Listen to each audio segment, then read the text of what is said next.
Bienvenue au JESFC 2026. Je suis le professeur Paul Menu, chirurgien cardiaque à l'Université de Poitiers. J'accueille avec plaisir Sophie Antoine, enseignante chercheuse en physiologie de l'exercice à l'Université d'Avignon.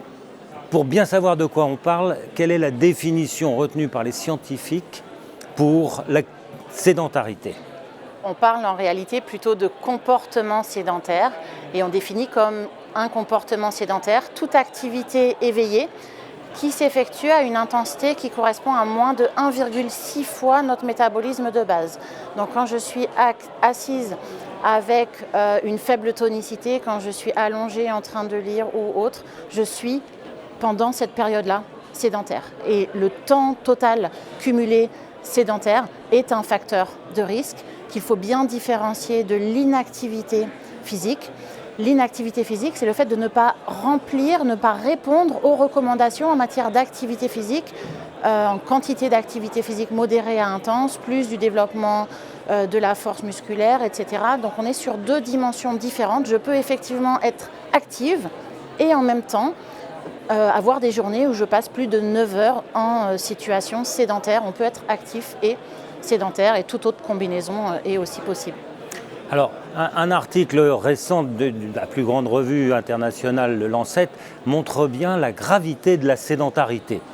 Qu'est-ce qu'on a comme preuve des effets de cette sédentarité sur le métabolisme et sur le cardiovasculaire ? Vous faites, j'imagine, donc référence à cette étude qui met en évidence qu'à différents niveaux d'activité physique, y compris chez des personnes qui sont actives, qui remplissent les recommandations d'activité physique, on a un effet délétère de la sédentarité. Donc, passer plus de 8 heures assis augmente mon risque de mortalité, toutes causes confondues, mais aussi le risque de mortalité par cause cardiovasculaire et d'incidence des maladies cardiovasculaires par rapport au fait d'être à moins de 6 heures par jour de temps sédentaire, etc. Et ça, c'est vrai dans toutes les catégories d'activité physique. Ça veut dire que normaliser un comportement sédentaire, ça fait sens, y compris chez des personnes qui sont très, très peu actives. Alors comment en pratique, proposer et inciter les cardiologues avec leurs patients à leur dire qu'est-ce qu'il faut faire ? Qu'est-ce qui est intéressant à faire et qu'est-ce qui est plus intéressant que d'autres choses ? Le cardiologue, il est extrêmement légitime pour accompagner le patient pour des choix qui sont les meilleurs pour sa santé, mais il est aussi extrêmement pertinent pour poser ce diagnostic de sédentarité, entre autres activités qu'il a à mener.